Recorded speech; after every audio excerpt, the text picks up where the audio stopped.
Recently, we had a look at 5 extremely underrated weapons to use in Elden Ring, and since you all loved that video so much and were even asking for a part 2, today I'm going to be bringing you exactly that as we go through 5 more incredibly underrated weapons. And we're going to be taking things a step further today, as I will also show you the best build you can create around these weapons. So, without further ado, let's just jump straight into things. So, for our first weapon that we're going to showcase today, I thought that we would start with the Serpentbone Blade. Now, the reason why I think this is underrated is because out of the 8 different katanas that are available in the game, the Serpentbone Blade is probably one of the least used ones, and I don't know whether you guys are the same, but I personally haven't actually used it before making this video. So yeah, the game's been out 2 years, and mainly because all of the other katanas deal a butt ton of damage due to their bleed affinity, not many people go with the Serpent Scale Blade just because of how crutch bleed damage was, especially at the beginning of the game. But obviously, as time has gone on and updates have balanced everything, the Serpentbone Blade is a little bit more on the same playing field, as it can deal thousands of damage in very quick succession. Of course, you should be seeing that damage in the background hopefully, and just for reference, the gameplay is from New Game Plus 5, so if you're in your first couple of playthroughs, you are of course going to do a lot more damage than what you're seeing right now. And the best bit is this build can be created in your first couple of playthroughs, because as always with the builds on this channel, we have based it around a level 150 character, and here are the stats for that. As you can see, we've got 50 vigor, 20 mind, 25 endurance, 11 strength, as that's the requirement for this weapon, before then having 78 dexterity. I know it says 83, but that's being boosted by a certain talisman, which we'll talk about in a moment, before then finishing off with 10 intelligence, 25 faith, and 10 arcane. Now, 10 is the base stat of this build, as the beginning character was a wretch character, so essentially we do not put any points into intelligence or arcane, and of course focus heavily on dexterity, as that is the best scaling stat for this weapon and is mainly the reason why we can boost this all the way up to a 600 AR. There are also 2 hidden benefits about this particular weapon, one of which being the fact that it can trigger certain talismans and effects like consecutive damage boosts with only 2 attacks. Typically you would need 3, but with this particular katana you can do that in 2, especially when you use the unique charged heavy. Again, throw in the fact that you've also got spinning slash as custom with this weapon, your Ash of War will also be triggering that effect much quicker, obviously dealing even more damage than you would normally. But then if that wasn't enough, you also have the lethal poison effect on this weapon, meaning that you deal more damage per tick than regular poison effects. This is similar to the poison that you get from the venomous fang, and although it doesn't last as long, you can obviously keep reapplying it to your enemies, dealing a lot of damage over time as well. So with those 2 factors in mind, we can run the following talismans to deal with this catastrophic damage. Of course, as we hinted at earlier, the first talisman we've got in this build is Millicent's Prosthesis, to again give a +5 to dexterity and that first boost of successive damage output, before then stacking that with the Rotten Wing Insignia, whilst also pairing that with the Shard of Alexander, so that can boost the damage output with the Spinning Slash, before then finishing off with the Kindred of Rot's Exaltation to give a further 20% boost to all of our damage when enemies are poisoned. But that's not all, because we can boost everything even further with the Wonder Physic, as we can put the Thorny Cracked Tear in there along with the Stone Barb Cracked Tear as well. So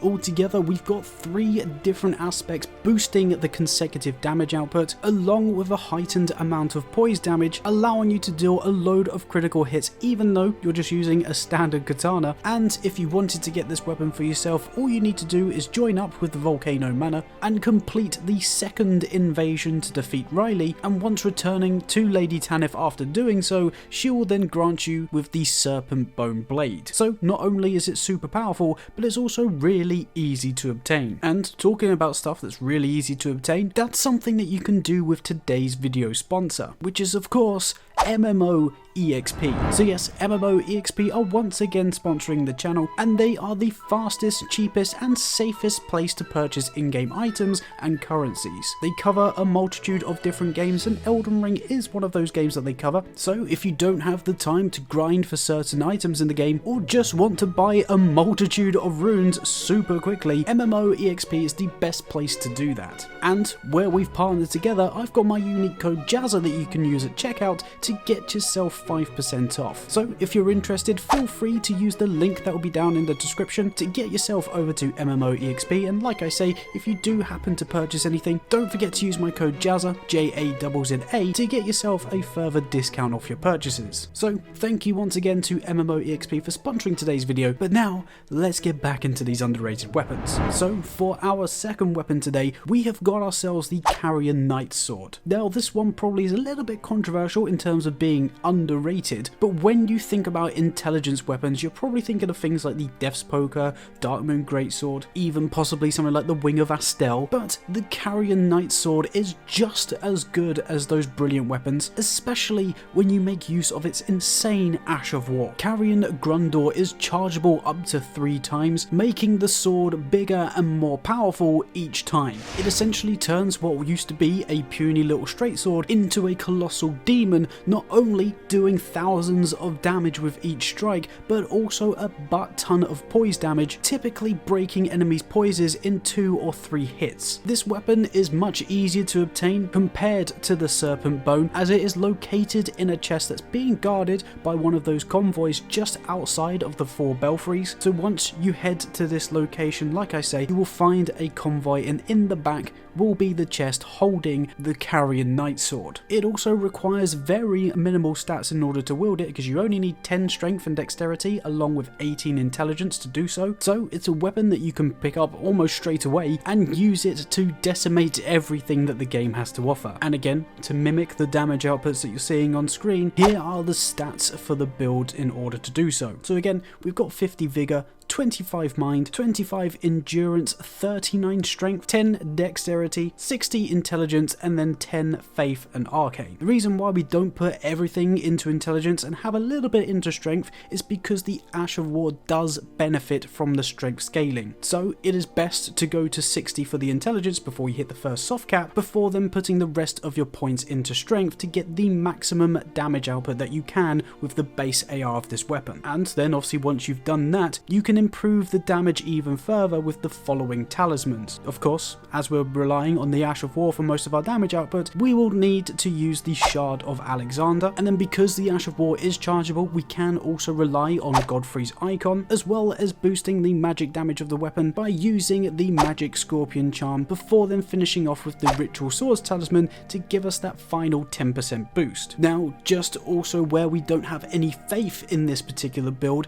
I do highly recommend running a dagger with the Golden Vow Ash of War applied to it, because then you will at least be getting the 15% extra damage negation and damage boost with the Ash of War version of the Golden Vow, meaning that we can save the points on faith and obviously put as much as we can into strength and intelligence. But again, the other thing that's going to be boosting our damage a lot is of course the Wonder Physic, and I highly recommend putting the Intelligence Knot tier as well as the Magic Shrouding Crack tier to give the best all-round boost to the damage output with the Ash of War. And again, where it's magic damage, for this specific build we can also run Terra Magica, as that will again greatly boost the magic damage that we're dealing with this particular weapon. And if you want to run any other spells, this build of course will work for that, as all of these talismans, Wonder Physic and Extra Boost will also boost the damage of any other spells like Loretta's Longbow and Great Blade Phalanxes, so you can have a lot of variation and versatility with this particular build. But if you're more of a fan of faith as opposed to intelligence,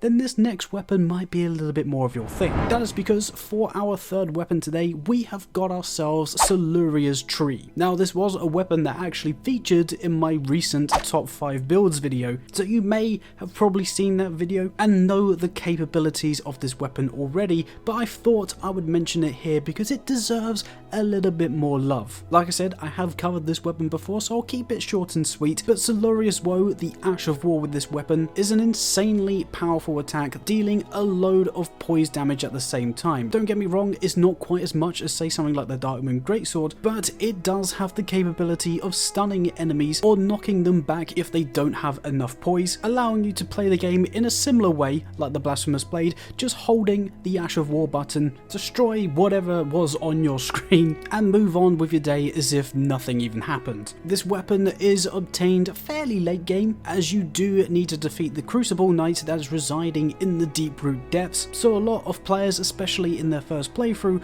probably picked this up and didn't even realise how good this weapon actually is. And again, the best build to make around this weapon has the following stats. So we've got 50 points in Vigor, 20 in Mind, 24 Endurance, 37 Strength, 13 Dexterity as that's the minimum requirement, before then finishing off with 10 Intelligence, 65 Faith and 10 Arcane. So again, much like how the Carian Knight Sword also benefited from having a little bit of strength, Suluria's tree does the same. So although we're hurling a projectile of Faith damage, it still does benefit from the strength stat and the strength scaling of the weapon, so it is ideal again to go to the 60-65 mark in Faith before then putting the rest into strength to get the best AR of the weapon. And again, we're essentially running the same talismans with this build as well, just swapping out the Scorpion Charm. So again, we've got the Shard of Alexander, Godfrey's Icon again where it's a chargeable Ash of War, but of course using the Sacred Scorpion Charm instead of the Magic Scorpion Charm, before then finishing off again with the Ritual Swords Talisman. And again, with the Wonder Physic, we're just swapping the Intelligence out for Faith, so running the Holy Shroud and Crack tier along with the Faith Knot tier to once again fully boost the damage output with this insane Ash of War. But although it's a very similar build to the previous one, the other benefit with this weapon is it is a great spear by nature, so it will do a lot more damage just with its base AR, and it will have a much longer reach. So it is still viable in battle just to use the weapon itself, and again it has a nice base amount of poise damage, which is why we can break them so easily both with the Ash of War and just with the standard heavy attacks as well. This weapon has quickly become one of my favourites to use, and it is of course really fun if you want to cosplay as one of the Crucible Knights, because you can mix this in with something like Odovis' Greatsword to just be a faith wielding poise breaking monster causing all sorts of havoc within the lands between. So it's extremely powerful, versatile, and where it's a faith build you can also add all sorts of incantations and throw in things like the Howl of Shibiri to buff the damage output even further. So yeah, if you're looking for a new way to play the game, using this weapon is definitely something that I suggest doing. But again, if faith isn't quite your thing and you want more of a cold touch, then this next weapon might be the one for you. That is because for our fourth weapon today,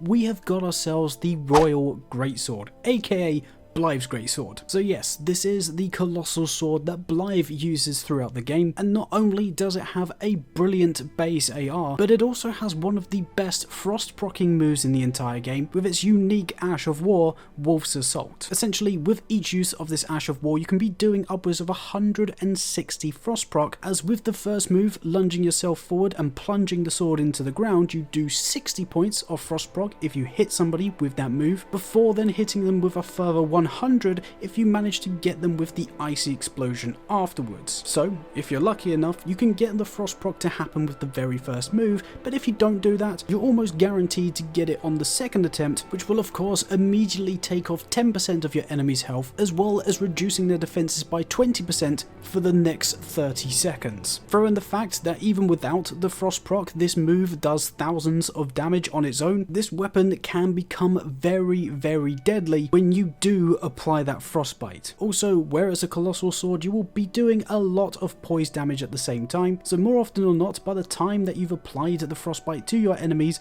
they're probably ridiculously close to having their poise broken, meaning that you can hit them with a critical hit whilst you've got a 20% damage buff as they're frozen. And again, if you want to mimic the build and the damage output that you're seeing on screen, here are the stats in order to do so. So again, you need 45 vigor this time round, with 20 mind and 24 endurance, for them putting 40 points into strength, 20 into dexterity, 60 in intelligence, and then 10 in faith and arcane. And for the talismans with this build, we are once again running the Shard of Alexander, as well as the Magic Scorpion Charm, but then we've also got the Dragon Crest Great Shield, as well as the Erd Tree Favor, because where we're taking a few points away from vigor to add them into strength and intelligence, we will benefit from the additional health with the Erd Tree Favor, and again, where we're going to be a bit more up close and personal, we may end up trading a few hits, which is why we're running the Dragon Crest Great Shield. And then of course, for our Wonder Physic, we are once again running the Intelligence Knot tier along with the Magic Shroud and Crack tier, because again, this weapon is infused with magic damage, and that final explosion obviously benefits from that, but the scaling and the AR of this weapon will also benefit from the Intelligence Knot tier, which is why we're dealing so much damage with this weapon. But the only bad thing about this weapon is the way that you have to get it, because we do need to defeat Blythe at the end of Rani's questline. So essentially,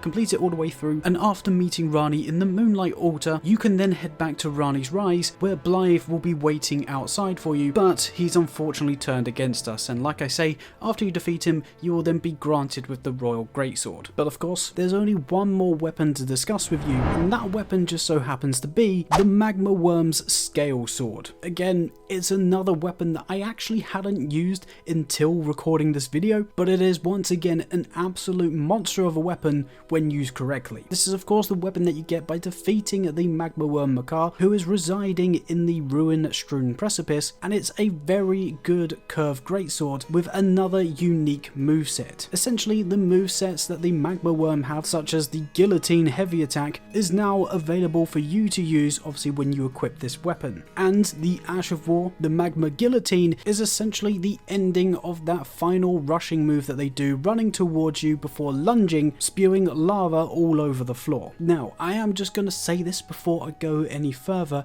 This weapon requires a lot of patience, and this is essentially why it finds itself in this video, because not a lot of people use it due to this fact. Essentially, one full use of its Ash of War, so doing the first fling towards your enemies, as well as the following attack afterwards, will use pretty much all of your stamina. So if you time this incorrectly or use it halfway through an enemy's move, you are not going to be able to move or dodge out of the way, so you need to be extremely careful when using that particular skill power. And the only sort of other bad point I would say about this weapon is that the jumping heavy attacks is again removed with a guillotine attack, so you almost have to be on top of your enemies in order to use a normal jumping heavy, where you would normally swing your sword in front of you, obviously giving you some form of reach. This weapon doesn't do that, and the same goes for the charged heavies, so it is a weapon that requires you to be very close quarters. But saying all those negatives, if you can get those sort of attacks off, you will be dealing an immense amount of damage, again with a load of poise damage. Throw in the fact that it's also a fire-based weapon, it is extremely effective against enemies who are weak to fire, of course, so can thrive in certain boss fights like against Melania. Again, the Ash of War will stagger most players and is a PvP nightmare because again, you do have some form of hyper armor when using the first move, and it does have a relatively decent range, even though the animation probably suggests otherwise. Again, where you're flinging yourself forward into that magma shower, if someone touches you whilst you're still sliding forward, they will still be hit with around about 15 to 2,000 damage. So even when they think it's safe to maybe roll into you or try and attack you whilst you're still doing that move, you can still do a lot of damage to players, stagger them and trap them into the next following attack. So like I say, it does require a lot of patience, but if you've got that, unlike me, you will definitely reap the rewards of having a very powerful weapon. And here are the stats of the build that I was using for this video, so if you want to mimic, feel free to do so. And again, we're back to 50 vigor on this build,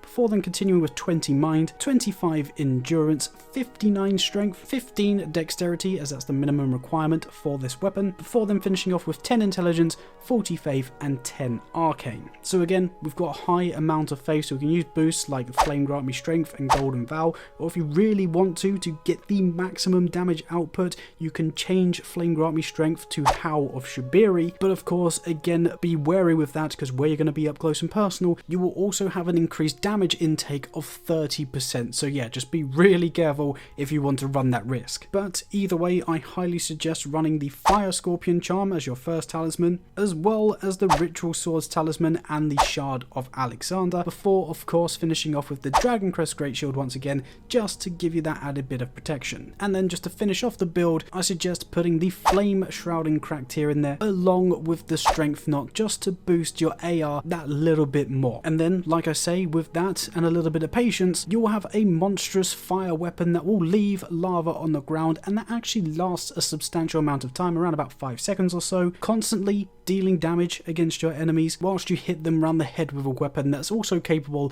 of doing thousands of damage. And yeah, there you have it. Those are the 5 underrated weapons that I suggest you guys should go and give a try. But as always, let me know what you think. Do you guys actually use any of these weapons? Because like I say, one of 2 of these I hadn't actually used before making this particular video. And if you think that you have any other underrated weapons that maybe deserve to be featured today, let me know what they are in the comments down below. And I always enjoy engaging with you guys and having a bit of a debate as to what is underrated and what's not, because at the end of the day, of course, it is opinionated to some extent. But either way, I hope you have enjoyed this video, and if you have done, let me know by hitting that like button down below. And if you're still listening and you're new around here, why not also consider hitting that subscribe button? That way you can stay up to date with all of the latest Elden Ring content and join the existing legends that have already clicked that subscribe button, and it's free to do. But other than that, I've pretty much said everything that I need to say, guys. So thank you so much again for watching this video.